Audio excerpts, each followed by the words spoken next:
नमस्कार प्रिय विद्यार्थियों, स्वागत है आपका वीकेएस फिजिक्स एकेडमी में।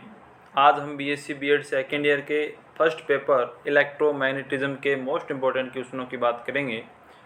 और जहां तक मेरा अनुमान है, मेरा अनुभव है, इन प्रश्नों के आने की 100% संभावनाएं हैं। अगर कोई विद्यार्थी इन क्वेश्चंस को पढ़ता है तो मोस्टली जो पेपर है वो कवर होने का पूरा चांस यहाँ पर है। वैसे तो जो विद्यार्थी रेगुलर अपनी तैयारी करते हैं, पूरी साल उन्होंने क्लासेज अटेंड की हैं, अपनी अच्छी तैयारी उन्होंने कर रखी हैं, उनको इम्पोर्टेंट क्वेश्चन की आवश्यकता नहीं होती है। उनको पूरी 5 मिनट के जो टोटल उन्होंने तैयार कर रखे हैं वो उनके लिए काफ़ी हैं। फिर भी अगर हम लास्ट टाइम के अंदर अगर इम्पोर्टेंट क्वेश्चंस को ज़्यादा पढ़ते हैं तो उससे हमारे परसेंटेज बढ़ने की संभावनाएं ज़्यादा हो जाती हैं। इसके अलावा वही विद्यार्थी जिन्होंने अभी तक बुक्स को हाथ भी नहीं लगाया, कभी क्लास के अंदर ही नहीं गए, उनके लिए इम्पोर्टेंट क्वेश्चन जो है वो इस तरीके से लाभदायक होते हैं कि अगर वो इन क्वेश्चंस को पढ़ते हैं तो उनके पास होने की संभावनाएं 100% हो जाती हैं। हो सकता है उनके परसेंटेज भी बढ़ जाए, वो उनकी किस्मत पर निर्भर करता है और किस तरीके से कॉपी में वो काम करेंगे इस बात पर भी निर्भर करता है, लेकिन उनको फ़ायदा ज़रूर होगा। तो इसीलिए हमने लगातार वीडियोज़ हम अपलोड करने की कोशिश कर रहे हैं हर क्लास के विद्यार्थी के लिए, ताकि उनको हर रूप में किसी न किसी तरीके से लाभ हो। और आप वीडियो को लाइक कमेंट शेयर ज़रूर कर देना, चैनल सब्सक्राइब कर लेना, ताकि भविष्य में भी हमेशा आपको इस चैनल का लाभ मिल सके और आपके माध्यम से और विद्यार्थी भी इस चैनल से जुड़ के फ़ायदा ले सकें और अच्छे अंक प्राप्त कर सकें। इसके अलावा अगर आपको किसी टॉपिक्स की वीडियो चाहिए तो आप कमेंट कर सकते हैं जो हमारे चैनल पे नहीं हो। वैसे हमारे चैनल पे काफ़ी वीडियोस अपलोडेड हैं, आप चाहें तो सर्च करके जो आपका टॉपिक है सर्च करके आगे चैनल का नाम लगा के और आप इसको देख सकते हैं। प्लेलिस्ट भी आपको मिल जाएंगी। टेलीग्राम चैनल ज्वाइन कर लीजिए और इंस्टाग्राम पर भी हमें फॉलो कर लीजिए। हमारे चैनल के नाम से ही इंस्टाग्राम और टेलीग्राम पे आईडी हैं। तो यहाँ पर हमारे पास बीएससी बीएड सेकंड एग्ज़ाम 2023 के लिए पेपर फर्स्ट है इलेक्ट्रोमैग्नेटिज्म, उसके लिए सेक्शन ए के हम इम्पोर्टेंट क्वेश्चन बता रहे हैं। इन क्वेश्चंस के अंदर आपका जो पेपर है वो पूरा होने की यानी कंप्लीट पेपर कवर होने की संभावनाएं 100% है। सबसे पहले आता है कि चुंबकीय क्षेत्र के लिए गाउस का नियम। जो गाउस लॉ है वो मैग्नेटिक फील्ड के लिए किस प्रकार से दिया जाता है, या नॉर्मल गाउस नियम भी पूछा जा सकता है, 2022 में भी पूछा गया था। विद्युत क्षेत्र और विद्युत विभव में क्या संबंध होता है।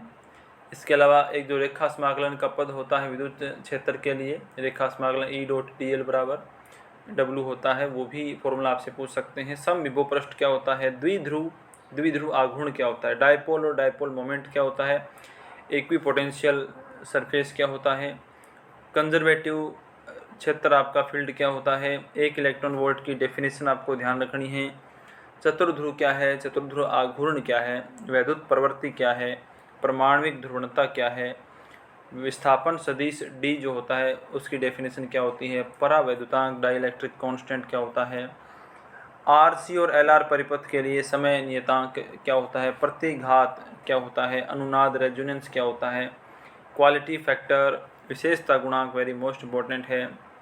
इसके अलावा अर्ध शक्ति आवृत्तियाँ, वाटहीन धारा वाटलेस करंट, शक्ति गुणांक, लोरेंज बल, 1 एम्पीयर की परिभाषा, एम्पीयर का परिसंचारण नियम वगैरह ये भी इम्पोर्टेंट है। और एम्पीयर के अवकल और समाकल रूप जो हैं वो आपको डेरिवेशन के तौर पे सेक्शन बी या सी में भी पूछ सकते हैं। और अगर डायरेक्ट पूछें कि अवकल और समाकल रूप को लिखो तो सिर्फ नंबर ऐसा सेक्शन ए के अंदर 1 नंबर में भी पूछा जा सकता है। दोनों में से कोई एक पूछ ले या आधे नंबर में दोनों भी पूछ सकते हैं।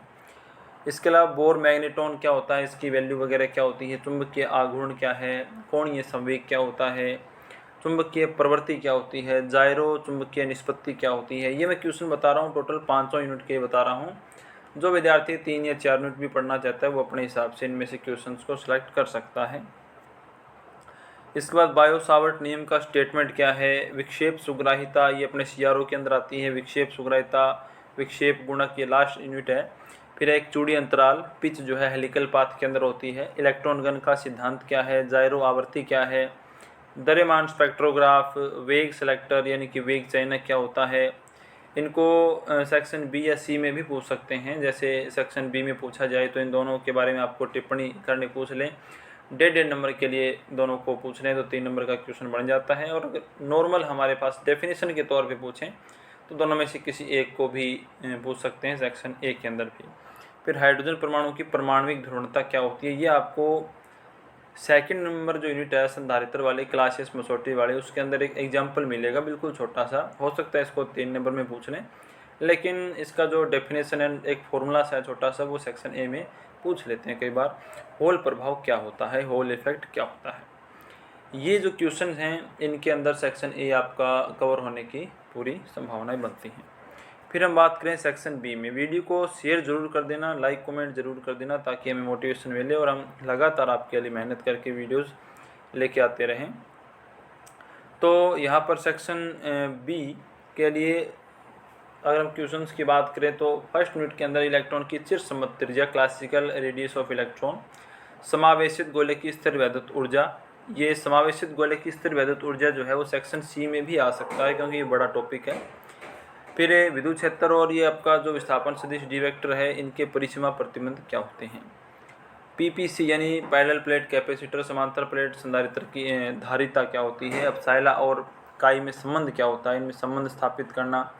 डी वेक्टर बराबर epsilon naught E vector plus P vector, इनमें संबंध स्थापित करना, ये जो रिलेशन है इसको सत्यापित करना। एल आर और आर सी जो परिपथ है उसमें चार्जिंग डिस्चार्जिंग किस प्रकार से होती है। इसके अलावा एल सी आर जो परिपथ है उसमें अनुनाद किस प्रकार से होता है। और एल आर परिपथ जो है, एल आर परिपथ है जिसमें एक इंडक्टेंस और रेजिस्टेंस होता है, उसमें धारावर्धी और धारा क्षय किस प्रकार से होता है, इनकी क्या क्या समीकरणें हैं। चुंबकीय क्षेत्र का डाइवर्जेंस क्या होता है, उसका करल क्या होता है। हो सकता है यहाँ पे करल भी आपसे पूछ लिया जाए, दोनों को साथ में याद कर लीजिएगा। 180 डिग्री चुंबकीय फोक्शन क्या होता है, और वर्ताकार धारावाही कुंडली का चुंबकीय क्षेत्र किस प्रकार से हम ज्ञात करते हैं। ये आपके सेक्शन बी के लिए मोस्ट इम्पोर्टेंट क्वेश्चंस रहेंगे।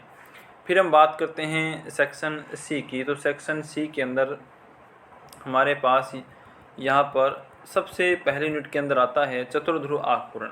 वैसे तो मैंने अभी आपको बताया कि समावेशित गोले की जो ऊर्जा है वो भी सेक्शन सी में आ सकता है, वो भी एक अच्छा टॉपिक बनता है।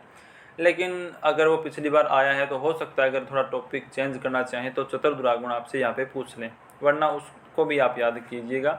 क्लासियस मसौटी समीकरण आपकी फिक्स है, इसको 2 नंबर में भी सेक्शन बी में भी पूछ सकते हैं, क्योंकि अगर ये पिछले साल सेक्शन सी में आती है तो इसको हो सकता है 2 नंबर यानी सेक्शन बी में पूछें।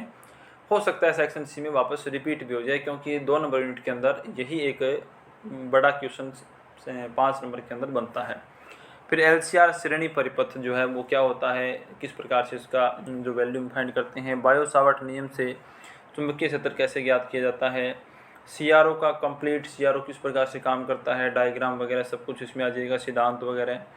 फिर साइक्लोट्रॉन की आवृत्ति क्या होती है, साइक्लोट्रॉन कैसे कार्य करता है, इसकी कमियां वगैरह क्या हैं, कौन से कण के लिए इसका यूज़ होता है, ये सारी बातें जो है एक बड़ा टॉपिक आ सकता है।